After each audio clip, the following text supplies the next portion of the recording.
शिवसेनेकडून operation tiger पुन्हा सक्रिय झाल्याची माहिती आहे। ठाकरेंच्या शिवसेनेचे खासदार गेल्या काही दिवसात वारंवार शिवसेना नेत्यांच्या भेटीगाठी घेत आहेत आणि त्यामुळे पुन्हा एकदा या चर्चांना उधाण आलंय। त्यामुळे ऑपरेशन टायगर अजूनही ऍक्टिव्ह असल्याची माहिती आहे। योग्य वेळी ऑपरेशन टायगर राबवलं जाईल अशी माहिती शिवसेनेतल्या सूत्रांनी दिली आहे।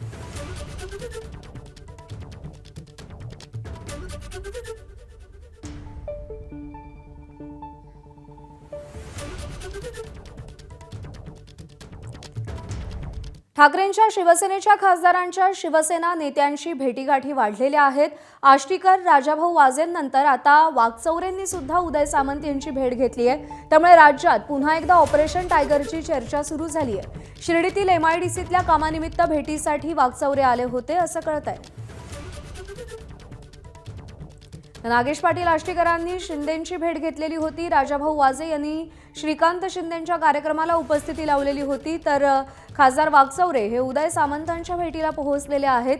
शिर्डीतील MIDCतल्या कामासंदर्भात वाकचौरे भेटीसाठी आले होते असं कळतंय, पण जरी कामानिमित्त या गाठी भेटी असल्या तरी सुद्धा राजकीय समीकरणं किंवा राजकीय हालचाली त्यामागे काही सुरू आहेत का अशी सुद्धा चर्चा रंगतेय। कारण का ऑपरेशन टायगर राबवलं जाईल आणि योग्य वेळी राबवलं जाईल अशी माहिती शिवसेनेतल्या सूत्रांनी दिली आहे।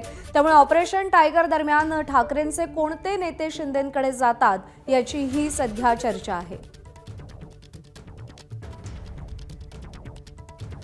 सोमेश कोलगे आपले प्रतिनिधी आपल्याला अधिक अपडेट देतील। सोमेश, राजकारणातली कोणतीच भेट ही सहज नसते, सोपी नसते, त्यामागे नक्कीच काहीतरी कारण असतं। गेल्या काही दिवसात ठाकरेंच्या नेत्यांनी शिंदेंच्या शिवसेना नेत्यांच्या ज्या गाठी भेटी घेतलेल्या आहेत त्याचे अर्थ काय काढायचे? ऑपरेशन टायगर कधी राबवलं जाईल, काय अंदाज?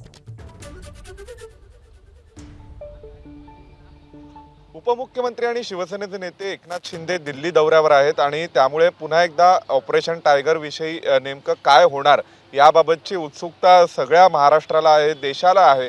आणि जी माहिती आपल्याला सर्वोच्च सूत्रांकडून कळते आहे ती अशी आहे की योग्य वेळी हे ऑपरेशन टायगर केलं जाईल। त्यामुळे जे शिवसेना ठाकरेंचे खासदार आहेत, किंवा जे आमदार शिंदेंच्या शिवसेनेत यायचे असतील किंवा अन्य ज्या पक्षांचे आमदार खासदार हे NDAकडे यायचे असतील, शिवसेना पक्षामध्ये यायचे असतील, त्या सर्वच बाबतीमध्ये योग्य वेळी योग्य निर्णय होईल आणि त्याच वेळी याबाबत सगळ्यांना कळेल असं म्हटलं गेलेलं आहे। त्यामुळे ऑपरेशन टायगर हे ॲक्टिव्ह मोडमध्ये, मध्यंतरीच्या काळात काही असे वृत्त प्रसिद्ध झालं होतं की भाजपने त्यांना रेड सिग्नल दिलेलं आहे ऑपरेशन टायगरला किंवा अन्य काही, पण त्यामध्ये काही तथ्य नाही आहे। प्रत्यक्षामध्ये ऑपरेशन टायगर आणि प्रत्यक्षात NDAची खासदारांची संख्या वाढवण्याचा ची योजना आणि त्यासह शिंदेंच्या शिवसेनेसोबत असलेला त्यांच्या विरोधी पक्षांमधल्या खासदारांचा संपर्क हा प्रत्यक्ष संख्याबळामध्ये NDAच्या वाढलेल्या प्रतिबिंबित होऊ शकतो, परावर्तित होऊ शकतो आणि ते आगामी काही काळात दिसेल, काही दिवसांमध्ये दिसेल असं म्हटलं गेलंय। सोमेश, धन्यवाद दिलेल्या माहितीसाठी।